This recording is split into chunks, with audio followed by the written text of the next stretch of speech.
లో ఎక్స్ప్రెస్ రైలు హైజాక్ చేసిన ఘటనలో బిఎల్ఏ నరమేధం సృష్టించింది.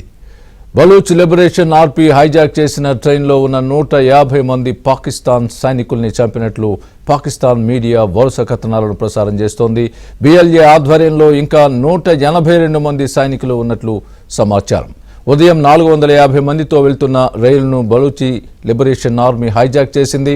ఇదిలా ఉంటే పాకిస్తాన్ కనుక మిలిటరీ యాక్షన్ చేపడితే ప్రయాణికులు అందరినీ చంపేస్తామని హెచ్చరించారు.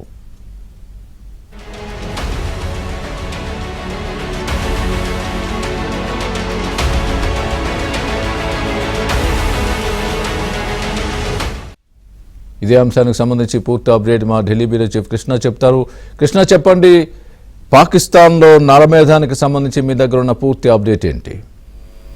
స్వామి, తాజాగా మనకు అందుతున్నటువంటి సమాచారం ప్రకారం పాకిస్తాన్ లోని బల్చిస్తాన్ ప్రావిన్స్ లో బల్చిస్తాన్ లిబరేషన్ ఆర్మీ బిఎల్ఏ ఈ రోజు జాఫర్ ఎక్స్ప్రెస్ రైలును హైజాక్ చేసింది. ఈ రైల్లో సుమారు 450 మందికి పైగా ప్రయాణికులు ఉన్నారు. వీరితో పాటు 140 మంది పాకిస్తాన్ సిబ్బంది కూడా, భద్రతా సిబ్బంది కూడా అందులో ఉన్నారు. వారందరినీ కూడా బందీలుగా పట్టుకున్నట్లుగా బిఎల్ఏ అధికారిక ప్రకటన కూడా చేసింది.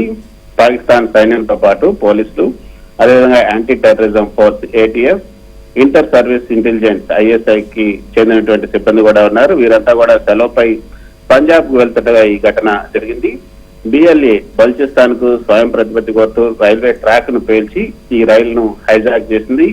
ఈ దాడిలో మొదట రైలు డ్రైవర్ గాయపడ్డారు. అయితే రైల్లో ఉన్నటువంటి మహిళలు, పిల్లల్ని విడుదల చేసినట్లుగా కొంతసేపు క్రితం ప్రకటించారు. పాకిస్తాన్ ఎయిర్ ఫోర్స్ వెంటనే ఆపరేషన్ కూడా చేపట్టింది. ప్రస్తుతం పాక్ భద్రతా దళాలు ఈ ఘటన స్పందించాయి. అయితే బందీలను విడుదల చేయడానికి సంబంధించినటువంటి వివరాలు ఇంకా వెల్లడి కాలేదు. ప్రస్తుతం పరిస్థితి అయితే ఇంకా ఉద్రిక్తంగానే ఉందనే చెప్పొచ్చు. మొత్తానికి బల్చిస్తాన్ ప్రజలు పాకిస్తాన్ పాలన నుంచి విముక్తి కోరుకుంటున్నారు. పాకిస్తాన్ ప్రభుత్వం వారిని అణచివేసేందుకు సైనిక చర్యలు చేపడుతోంది. సహజ వనరుల దోపిడీ, మానవ హక్కుల ఉల్లంఘన, వేర్పాటువాద ఉద్యమాలు పాకిస్తాన్ బల్చిస్తాన్ మధ్య ప్రధాన విభేదాలకు కారణాలుగా మారాయని చెప్పొచ్చు. ఈ సమస్య తేలిక పరిష్కారం అయ్యేలా కనిపించట్లేదు. పాకిస్తాన్ బల్చిస్తాన్ ప్రజలకు స్వయం ప్రతిపత్తి వచ్చేలా సూచనలు వచ్చాయి కానీ ఇమ్రాన్ ఖాన్, అదేవిధంగా షహబాజ్ షరీఫ్ ప్రభుత్వాలు దాన్ని పట్టించుకోలేదు. అందుకే అక్కడ ఉన్నటువంటి ప్రజలు ఇక ఏర్పాటు ఉద్యమంలో అందరూ కూడా చేరుతూ వచ్చారు. 2024-25లో కూడా ఈ బలూచ్ ఏర్పాటు ఉద్యమం మరింత ఉధృతమైంది. ఈ బిఎల్ఏ పాకిస్తాన్ సైన్యం పైన వరుస దాడులు చేస్తూ వచ్చింది. ఇటీవల 100 మంది పాక్ భద్రతా బలగాలను కూడా కిడ్నాప్ చేసినటువంటి ఘటన సంచలనం రేకెత్తించిందనే చెప్పొచ్చు. ఇక ఈ యొక్క ఆఫ్ఘనిస్తాన్, ఇండియా కూడా ఈ బల్చిస్తాన్ లో ఉద్యమకారులకు మద్దతు పలుకుతుంది అంటూ పాకిస్తాన్ ప్రభుత్వం ఆరోపణలు చేస్తుంది. భారత్ లో ఉన్నటువంటి రా సంస్థ, ఆఫ్ఘనిస్తాన్ కూడా విభాగం ఎన్డీఎస్ బలూచ్ వేర్పాటువాదులను మౌనంగా ప్రోత్సహిస్తున్నట్లుగా కూడా పాక్ ఆరోపిస్తుంది. కానీ భారత్ బలూచ్ సమస్యను అంతర్జాతీయ వేదికలపై మాత్రమే ప్రస్తావించింది కానీ ప్రత్యక్ష మద్దతు ఇచ్చినట్లు ఎటువంటి ఆధారాలు కూడా లేవు. మొత్తానికైతే అక్కడ మానవ హక్కుల ఉల్లంఘన అయితే జరుగుతుంది.